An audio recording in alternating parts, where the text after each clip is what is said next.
morning, and good morning, fellow Toastmasters. Cold enough out there for you? It said in Crane Lake it was 35 below zero. Wow. Is that cold enough? Yeah, you come up here to the great north. How many people moved to Minnesota on purpose? By accident. I showed up here to go to college. Next thing you know, it's been, I guess, way too long.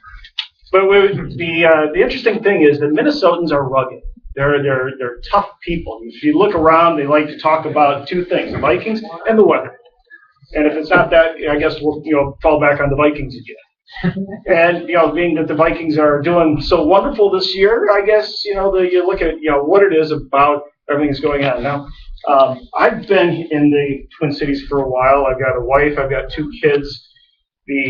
My older daughter had a friend over this weekend. She is a sophomore in high school, and she loves to experiment and try cooking new things.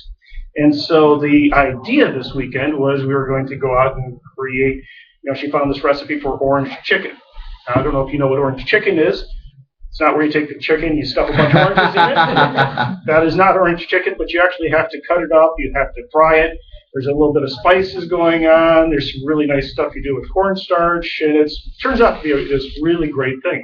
But she invited her friend Christina to come over, and we're sitting around. So Brooke and Christina are making the chicken. I'm kind of helping along, just to make sure that the sauce gets done. It's a little bit of a trick on that. But the fun part is that we sit down and we're having the family meal. We got everyone around the table and we're talking. And so Christina, you're a sophomore in high school. You got to be thinking, what am I going to be doing? Next, you're looking at colleges. Where do you want to go? And she said, well, I'm looking down at Nashville. Nashville, Tennessee? Well, yeah, because they have all the music down there, and it's warmer. I hate Minnesota winters. I'm thinking to myself, really? Why wouldn't you like this beautiful weather? We're rugged people. The thing is that I purposely came here. And I believe that people should be tough and rugged. Nick's got that great hat. I've got a hat like that too. I love that. And the thing is you got to be tough. You got to be rugged, and it's whatever you want to make it. And after Toastmasters last week, I was driving home and I was listening to National Public Radio, or NPR, the Minnesota channel, 91.1, and they had the lady on, and she was talking about taxes and tax policies and taxes for how do we do this, and they had some experts on. And they were saying, taxes work. They actually work really well to help, promote certain kinds of behavior. Taxes on cigarettes, for instance. How many people gave up cigarettes because of the taxes?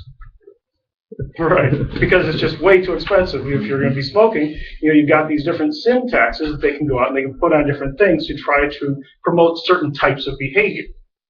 Do you believe in sin taxes? That if I tax something enough that, you're going to behave and respond in a certain way?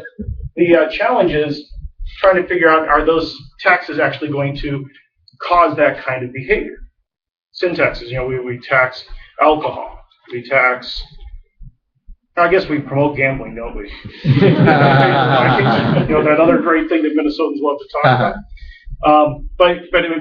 But they're all talking about how, we've got this, with the taxes trying to shape behaviors, and by adding more taxes to things that we want to, shape certain kinds of behavior, we'll be able to promote that. And at the same time, the Treasury will grow, and we'll have all this extra money that we can go out and spend.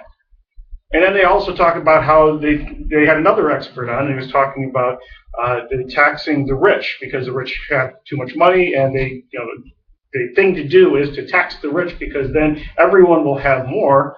And they were saying, well, taxing the rich, there's all the studies show that it's going to have no impact on jobs, because jobs will come here because it's a wonderful place. And I'm thinking it's 35 below zero outside. What is it that's going to be bringing people in? Is it because we've got this educated workforce, which we actually do? I mean, Minnesota's a great place to live, don't get me wrong.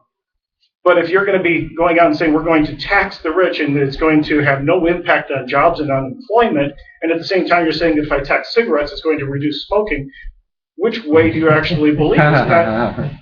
It made me, interested enough that I called in to Kerry Miller's show, and I was going to say, hey, what is this story? Do you believe in, sin tax, or do you believe that, there is, we're just raising revenue? And the challenge is, I think, not that we don't have enough revenue, but I think that the spending has been somewhat out of control. And by taking that money away from the people that have it, we 4 years ago with the stimulus package and all the rest of it, let's just look at the numbers. They took $1 trillion out of the capitalist pockets and said the government is going to go out and use that to create jobs. And so with, I believe the numbers were 800 some odd billion dollars, they created something like 4 million jobs, which if you just do the math is $200,000 per job. Now I'm shovel ready. I just want you to know that.